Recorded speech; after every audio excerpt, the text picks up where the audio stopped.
Бұрын көріп отырғандарыңыздар, приложение Pages Manager теперь будет называться Facebook Business Suite дейді. Бұрын менеджер болатын, Facebook менеджер деп айтатынбыз, страница менеджер деген сөз ғой. Қазір Facebook Suites болып, Business Suite болып өзгертіліп кетті. Начатты басайық, переключиться на Business. Өйткені қазір бәрібір сіздер менеджер таба алмайсыздар, сондықтан Business Suite'қа көшейік. Business Suite'та мысалға тура жаңағы менеджер секілді, Facebook менеджер, бірақ та кішкене өте жақсы жақтары да бар. Мысалға бұның қандай пайдалары бар? Бұл жерде Instagram, Facebook, Messenger, Instagram'дағы Direct, стористегі комментарийлер, лентаның астындағы комментарийлердің барлығы бір приложенияның ішінде. Яғни сізге жауап беру үшін жеке Instagramға кіріп, жеке жауап беруге, болмаса жаңа Facebooktың астында біреу комментарий қалдырса лентада, соған жеке Facebookке кіріп жауап беруге қиналмайсыздар. Жай ғана бір приложение арқылы басқарып отырасыздар. Мысалға мінеке, көріп отырғандай, мен жаңағы қарындашпен көрсетейін. Комментарий дегенді басам. Сол кезде в общем жазылған сообщениялардың барлығын көрсетеді. Әрине менде просто Facebook'та комментарийлер болмағандықтан сообщениялар, сондықтан менде құр Instagram'дағы сообщенияларды ғана көрсетіп тұр. Комментарийді бассам, комментарийді бастым. Ой, кешіріңіздер, комментарий жанында. Мынау сообщение, а мынау комментарий. Сол комментарийді басқан кезде көріп тұрсыздар, как заказать в Рудный, как раз заказала, жду дейді, комментарий бұл. Отзыв жду, что купил, кто купил, кешіріңіздер, қанша бағасы. Мына жерде бүкіл сообщенияның ішінде, комментарийдің ішінде оқылмай қалған комментарийларды көріп тастауға болады екен. Күшті. Бетімнің әжімдері көбейіп, бір нәрсе, здравствуйте, можно цену дейді. Өте жақсы программа. Сообщение, комментарий. Енді ары қарай жалғастырайық. Мына жерде біздің страницамыздың действиялар, біздің жалпы страницадағы таргетингте берген действиялар.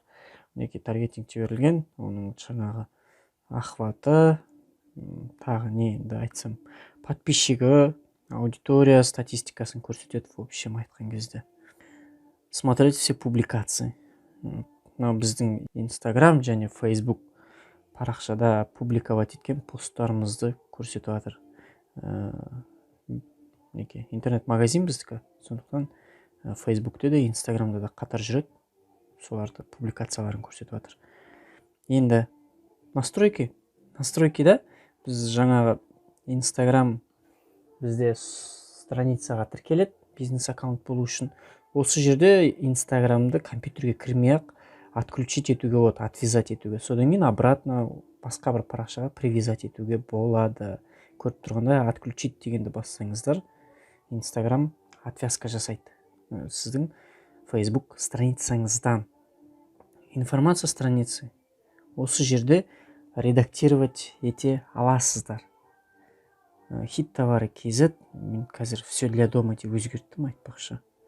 Өте көп болды, мен кіріп, бұнымен жұмыс істемей келді, интернет-магазинмен басқа жұмыстарға назарымыз, көңіл бұрып көттік. Номер телефон жазылып тұр, редактировать часы жаңағы керек емес бізге. Укажите свои услуги, сохранить жарайды. Енді менде наша автоматизированная система не позволяет использовать это название. Возможно, вам подойдет все для дома. Менде бір жерде қате жазылды деген сөз жарайды. Мақұл. Қарамай қояйын, редактировать роли на странице. Бұл жерде жаңағы админ доступ бар, содан кейін руководитель деген сияқты мінеки. Мен басқа да адамдарды қосу арқылы өзімнің Инстаграмма администраторлықты берем, ол кісі редактировать ете алады, менің атымнан таргетинг жүргізе алады, менің счетым арқылы. Бір Facebook парақшаның ішінде.